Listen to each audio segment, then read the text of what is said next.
अंग्रेजी बोलने में इन सभी शब्दों का प्रयोग मोस्ट इम्पॉर्टेंट है। इन सभी शब्दों का प्रयोग सीखेंगे, जैसे इंस्टीड ऑफ के बजाय, सो व्हाट इफ क्या हुआ अगर, इफ पॉसिबल अगर संभव हो, बाय आस्किंग हुम किससे पूछकर, देयर इज नो नीड कोई जरूरत नहीं, फॉर फियर ऑफ की वजह से, फील लाइक मन कर रहा है। इस तरीके के कई सारे वर्ड्स हैं जिसका प्रयोग इस वीडियो में सीखेंगे। इंस्टीड ऑफ का मतलब है के बजाय, और इसका प्रयोग करते हैं subject verb instead of plus object से, और के बजाय का मतलब है कि वो काम आप करना नहीं चाहते हैं। इससे वो चाय पीने के बजाय कॉफी पीता है। ही ड्रिंक्स कॉफी, वो कॉफी पीता है इंस्टीड ऑफ टी, चाय के बजाय। रमेश फुटबॉल के बजाय क्रिकेट खेलता है। तो पहले बनाइए, रमेश क्रिकेट खेलता है, रमेश प्लेज क्रिकेट, फुटबॉल के बजाय इंस्टीड ऑफ फुटबॉल। हम लोग शाम में टहलने के बजाय सुबह में टहलते हैं। We walk in the morning, हम लोग सुबह में टहलते हैं इंस्टीड ऑफ इवनिंग, शाम के बजाय।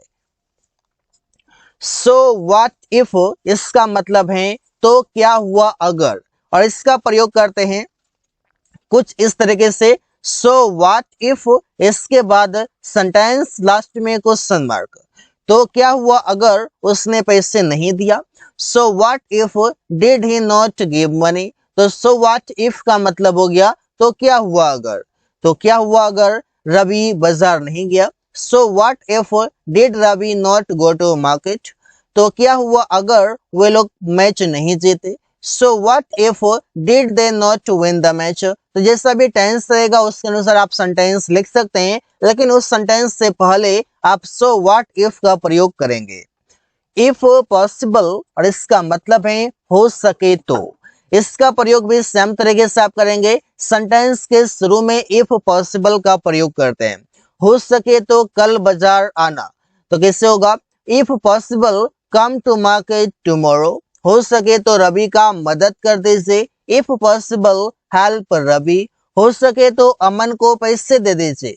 If possible give money to Aman. तो इस तरीके के आप सेंटेंसेस बनाते हैं इफ पॉसिबल से।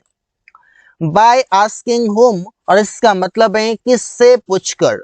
अब इसका आप प्रयोग करेंगे बाय आस्किंग हुम, इसके बाद फिर सेंटेंस। अब इस सेंटेंस को बनाने के बाद आप प्रैक्टिस कर सकते हैं, क्योंकि आप प्रैक्टिस करने के बाद ही आप डेली लाइफ में बोल सकते हैं, ऑन द स्पॉट आप बोल सकते हैं, किसी से कन्वर्सेशन आप करते हैं वहां पर आप प्रयोग कर सकते हैं। लेकिन इसके लिए आपको ये सभी का अभ्यास रहना, प्रैक्टिस रहना जरूरी है। तो सेंटेंस बनाते हैं, किससे पूछकर तुमने कुर्सी तोड़ा। तो बोलेंगे बाय आस्किंग होम, किससे पूछकर। डिड, अब यहाँ पर तुमने, तो तुमने के लिए हो जाएगा यहाँ पर you. Did you break the chair, किससे पूछकर वो कार ले गया। By asking whom did he take a car, किससे पूछकर रमेश आम तोड़ा। By asking whom Ramesh break the mango. यहाँ पर ब्रेक की जगह पर आप चाहें तो प्लक भी कर सकते हैं, क्योंकि पेड़ से आम तोड़ने की बात है तो प्लक का प्रयोग कर सकते हैं। तो इस तरीके से आप सेंटेंसेस बनाते हैं। बाय आस्किंग होम मतलब किससे पूछकर।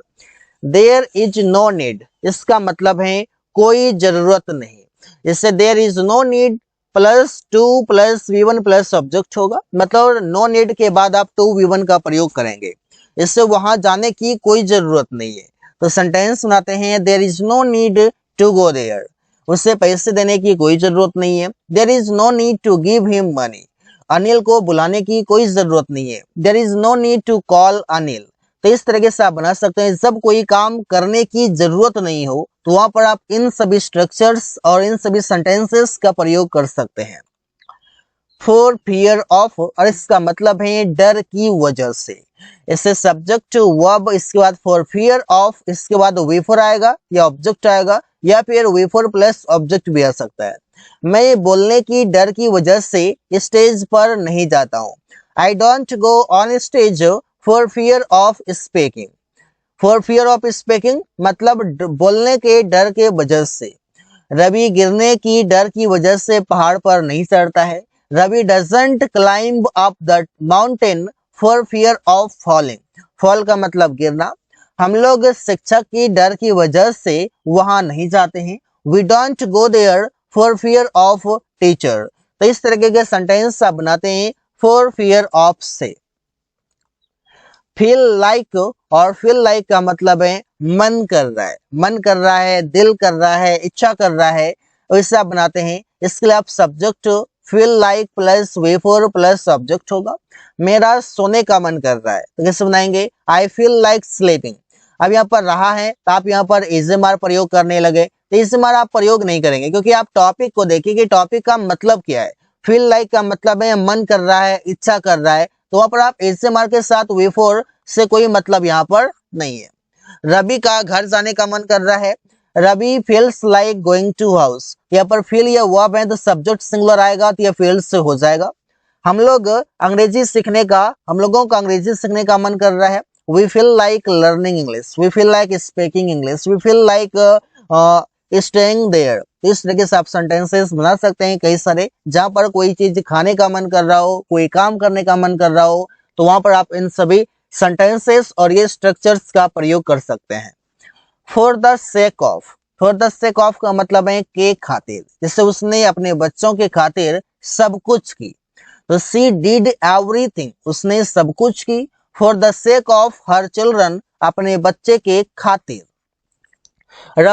रवि देश के खातिर मर गया, रवि डाइड, रवि मर गया for the sake of country, देश के खातिर।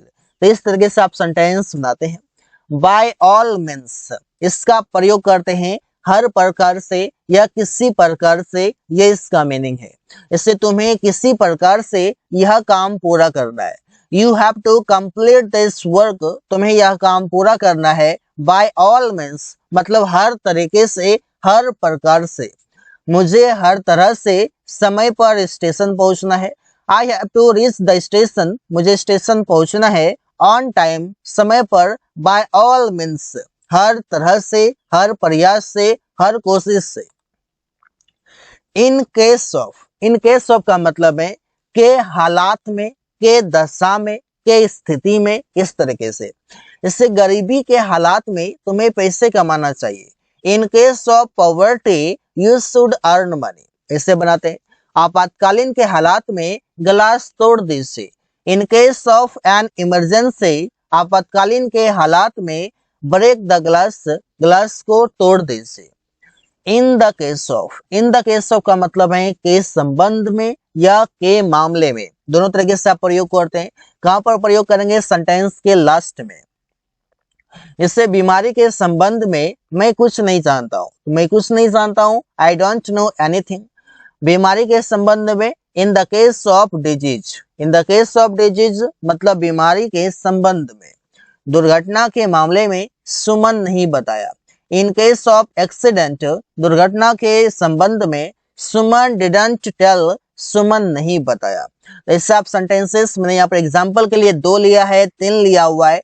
आप इस तरीके से कई सारे सेंटेंसेस लेकर प्रैक्टिस कर सकते हैं, क्योंकि सेंटेंस आप जितना बनाएंगे उतना आपके लिए बेहतर होगा। क्योंकि हाउ टू मेक सेंटेंसेस मैंने आपको बता दिया है, हाउ टू प्रैक्टिस मैंने आपको बता दिया है। बस आप प्रैक्टिस करिए सही दिशा में। प्रैक्टिस करने के लिए सबसे पहली बात है कि कोई भी टॉपिक पर आप सेंटेंस को बनाइए। सेंटेंस को बनाने की है तो आप कॉपी पर लिख भी सकते हैं, आप चाहें तो मन ही मन बना सकते हैं, बोलकर बना सकते हैं, और इसके बाद आप मिरर के सामने जाकर प्रैक्टिस करिए। जो भी आपने किसी भी टॉपिक पर प्रैक्टिस किया है, किसी भी टॉपिक पर आपने सेंटेंस बनाया है। और थर्ड में है कि जो भी टॉपिक आप जानते हैं अंग्रेजी में, उसको आप रिकॉर्ड करने की कोशिश कीजिए वीडियो की मदद से, ताकि आपके कॉन्फिडेंस, आपके जो हेजिटेशन है वो सभी आपका रिमूव होगा, और आप बिल्ड कर सकते हैं अपना confidence, and you can speak any time anywhere. अब जो वर्ड है वो है विद रिगार्ड टू, और इसका मतलब है के बारे में या के विषय में। जिसे उस किताब के विषय में कुछ बताओ, मतलब जो किताब नई है उसके बारे में कुछ बताओ। तो सेंटेंस बनाएंगे, टेल समथिंग, कुछ बताओ, with regard to that book, उस किताब के विषय में। मीटिंग के बारे में हम लोग कल बात कर रहे थे। वी वर टॉकिंग, हम लोग बात कर रहे थे, with regard to meeting yesterday, meeting के बारे में। यस्टरडे का मतलब है कल, बीता हुआ कल। इससे आप प्रैक्टिस करेंगे, सेंटेंस बनाएंगे। अगला जो वर्ड है वो है यहाँ पर ऑल इन ऑल, और इसका मतलब है सर्वे सर्वा या सब कुछ, ऑल इन सोल। इससे प्रधानाध्यापक स्कूल में सर्वे सर्वा होता है। द हेडमास्टर इज या the principal is all in the school. मालिक कंपनी में सब कुछ होता है, मतलब जो भी है सब कुछ वही है। तो the owner is all in the company. तो इससे आप सेंटेंसेस सुनाते हैं और प्रैक्टिस करते हैं। लिटिल बाय लिटिल इसका मतलब है धीरे धीरे, स्लोली। आप इस तरीके से बोल सकते हैं, वो धीरे धीरे उन्नति कर रहा है। ही इज प्रोग्रेसिंग, वो उन्नति कर रहा है। लिटिल बाय लिटिल, धीरे धीरे। आप लोग धीरे धीरे अंग्रेजी बोलना सीख जाओगे। You will learn to speak English, आप लोग अंग्रेजी बोलना सीख जाओगे लिटिल बाय लिटिल, धीरे धीरे। Just you can continue practice, because the more you practice, the better you learn and the better you speak. So just focus upon practice, guys, because practice makes a man perfect. That is why everybody needs practice more and more. So guys, thanks for watching. That's all for today.